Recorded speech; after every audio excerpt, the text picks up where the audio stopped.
Éphésiens. Chapitre 5.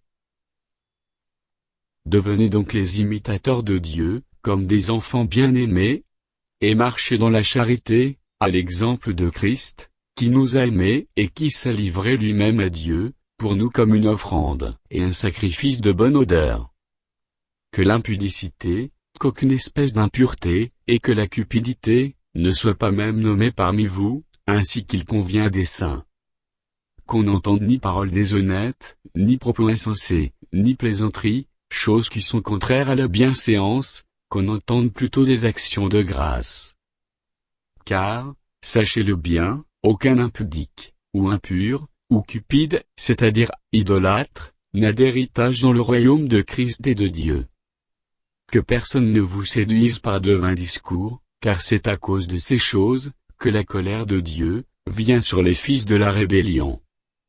N'ayez donc aucune part avec eux. Autrefois vous étiez ténèbres, et maintenant vous êtes lumière dans le Seigneur. Marchez comme des enfants de lumière. Car le fruit de la lumière consiste en toutes sortes de bonté, de justice et de vérité. Examinez ce qui est agréable au Seigneur, et ne prenez point part aux œuvres infructueuses des ténèbres, mais plutôt condamnez-les. Car il est honteux de dire ce qu'ils font en secret, mais tout ce qui est condamné est manifesté par la lumière, car tout ce qui est manifesté est lumière.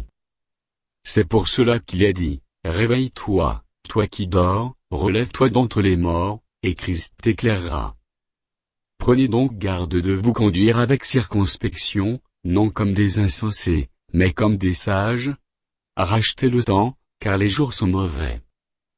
C'est pourquoi ne soyez pas inconsidérés, mais comprenez quelle est la volonté du Seigneur. Ne vous enivrez pas de vin, c'est de la débauche. Soyez, au contraire, remplis de l'esprit.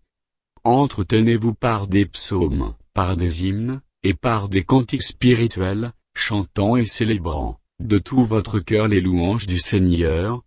Rendez continuellement grâce, pour toutes choses à Dieu le Père, au nom de notre Seigneur Jésus-Christ, vous soumettant les uns aux autres dans la crainte de Christ. Femmes, soyez soumises à vos maris, comme au Seigneur. Car le mari est le chef de la femme, comme Christ est le chef de l'Église, qui est son corps, et dont il est le Sauveur. Or, de même que l'Église est soumise à Christ, les femmes aussi doivent l'être à leur mari en toutes choses. Maris, aimez vos femmes, comme Christ a aimé l'Église, et s'est livré lui-même pour elle, afin de la sanctifier par la parole, après l'avoir purifiée par le baptême d'eau, afin de faire paraître devant lui cette Église glorieuse, sans tache, ni ride, ni rien de semblable, mais sainte et irrépréhensible. C'est ainsi que les maris doivent aimer leur femme comme leur propre corps. Celui qui aime sa femme s'aime lui-même. Car jamais personne n'a haï sa propre chair, mais il la nourrit et en prend soin, comme Christ le fait pour l'Église, parce que nous sommes membres de son corps. C'est pourquoi l'homme quittera son père et sa mère, et s'attachera à sa femme, et les deux deviendront une seule chair. Ce mystère est grand, je dis cela par rapport à Christ et à l'Église. Du reste, que chacun de vous aime sa femme comme lui-même, et que la femme respecte son mari.